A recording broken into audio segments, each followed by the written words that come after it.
السميع العليم من الشيطان الرجيم بسم الله الرحمن الرحيم وإذ قالت الملائكة يا مريم إن الله اصطفاك وطهرك واصطفاك على نساء العالمين۔ اور جب کہا فرشتوں نے اے مریم بے شک اللہ تعالیٰ نے تجھے چن لیا ہے، برگزیدہ بنایا ہے، وطہرک اور تجھے پاکیزہ بنایا ہے، واصطفاکی علی نساء العالمین اور جہان کی تمام عورتوں پر برگزیدہ بنایا ہے، چن لیا ہے، پسند کیا ہے۔ یا مریم اقنتی لربک، جب اللہ نے آپ کو چنا ہے، پسند کیا ہے، پاکیزہ بنایا ہے، اتنا مرتبہ دیا ہے، تو تمہیں شکرانے کے طور پر اقنتی لربک اپنے رب کی خوب فرما برداری کرنی چاہیے، اطاعت کرنی چاہیے۔ قنوت کہتے ہیں کہ عبادت کے ساتھ ساتھ عاجزی بھی ہو اور دل کی حاضری بھی ہو۔ آگے فرمایا واسجدی اور سجدہ کیجیے، وارکعی مع الراکعین اور رکوع کیجیے رکوع کرنے والوں کے ساتھ۔ رسول اکرم صلی اللہ علیہ وسلم ارشاد فرماتے ہیں مرد تو بہت سارے کامل ہو گزرے ہیں، لیکن عورتوں میں اگر کامل ترین عورت ہو گزری ہے تو وہ حضرت مریم علیہ السلام اور فرعون کی بیوی آسیہ۔ اور ایک جگہ پر رسول اکرم صلی اللہ علیہ وسلم نے اپنی زوجہ اور ہماری ماں خدیجۃ الکبریٰ رضی اللہ تعالیٰ عنہ ان کا تذکرہ کیا۔ ایک اور روایت میں ساتھ حضرت فاطمہ الزہرا رضی اللہ تعالیٰ عنہ کا بھی تذکرہ کیا کہ یہ کامل ترین عورتوں میں سے، جہاں ان کا تذکرہ کیا، ساتھ ہی فرمایا جو ایسا ہے اسے تو ایسے فضیلت ہے جیسے تمام کھانوں کے اوپر سرید کو فضیلت ہے، یعنی جو وہ پسندیدہ ہے۔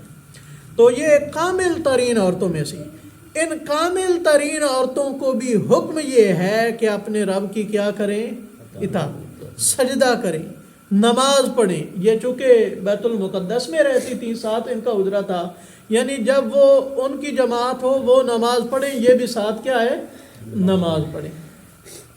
تو آج کل کی کون سی عورت ہے جسے نماز معاف ہے؟ کون سی وہ بہت بڑے پیر یا عالم دین کی بیوی ہے جسے نماز معاف ہے؟ ان کے بارے میں تو اللہ کہتے ہیں کہ میں نے انہیں چن لیا ہے، ان کی ولایت میں کوئی کسی قسم کا شاکی نہیں ہے۔ تو یہاں تو ہمارے پاکیزہ ہونے میں بھی شکوک ہے، جو بڑے بنے ہوئے ہیں، پتہ نہیں انہیں پاکیزہ ہونے کا طریقہ بھی آتا ہے یا نہیں آتا۔ اور ساتھ یہ بات سمجھ آئی کہ فرشتے عام لوگوں سے بھی بات کر لیتے، یعنی نبیوں کے علاوہ بھی فرشتے کیا کرتے ہیں؟ کلام کر لیتے ہیں، جب اللہ تعالیٰ کی کیا ہو؟ مرضی ہو۔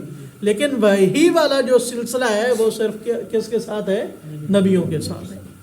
ذالک من انباء الغیب نوحی الیک، یہ تھی غیب کی خبریں پیارے پیغمبر صلی اللہ علیہ وسلم جو ہم نے آپ کی طرف کیا کی؟ وحی کی۔ یعنی آپ صلی اللہ علیہ وسلم نے نہ تورات پڑھی نہ انجیل پڑھی، اور زندگی کا اکثر حصہ کہاں گزارا؟ مکہ میں، جہاں کوئی پڑھا لکھا بھی نہیں تھا، صاحب علم نہیں تھے، اور آپ صلی اللہ علیہ وسلم نے کسی کی شاگردی بھی حاصل نہیں کی، کسی کی سٹوری بھی سنی نہیں، اور تورات کے اندر بھی یہ اس طرح کے واقعے آپ کو نہیں ملیں گے جس طرح تفصیل کے ساتھ یہاں اللہ تعالیٰ نے تذکرہ کیا۔ لوکا کے اندر جو لوکا ان کا ایک نسخہ ہے اس کے اندر ہے وہ بھی ادھورا ہے، اور انجیل کے اندر کہیں کہیں تذکرہ آتا ہے، اس طرح تفصیل کے ساتھ نہیں ہے۔ ایک حضرت مریم علیہ السلام کو عام عورت کے طور پر وہاں ذکر کیا گیا ہے۔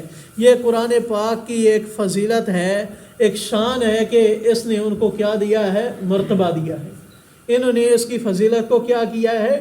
واضح کیا ہے قرآن پاک کے اندر اللہ کریم نے، کیونکہ انہوں نے شکلیں ہی تبدیل کر دی ہیں تورات انجیل کی، رد و بدل کر دی ہے۔ اللہ کریم فرماتے ہیں آپ کا یہ واقع اس طرح بیان کرنا کہ گویا کہ آپ وہاں موجود تھے، یہ آپ کے نبی ہونے کی کیا ہے؟ دلیل ہے، اور قرآن پاک کے اللہ کی طرف سے نازل ہونے کی کیا ہے؟ دلیل ہے۔ وَمَا كُنْتَ لَدَيْهِمْ إِذْ يُلْقُونَ أَقْلَامَهُمْ أَيُّهُمْ يَكْفُلُ مریم، اور پیارے پیغمبر صلی اللہ علیہ وسلم آپ وہاں موجود نہیں تھے جب وہ کلمے ڈال رہے تھے کہ کون کفیل بنے گا حضرت مریم علیہ السلام کا۔ یہ چونکہ یتیم پیدا ہوئی تو اب حضرت مریم کے والدہ نے انہیں اللہ کے نام پر وقف کر دیا، اب ان کی کفالت کون کرے گا مسجد میں؟ تو بہت سارے جتنے وہاں عبادت گزار تھے حضرت ہارون علیہ السلام کی اولاد میں سے تھے، اور ادھر حضرت زکریہ علیہ السلام تھے. سب کی یہ تمنا تھی کہ یہ کفالت ہمارے ذمہ آئے.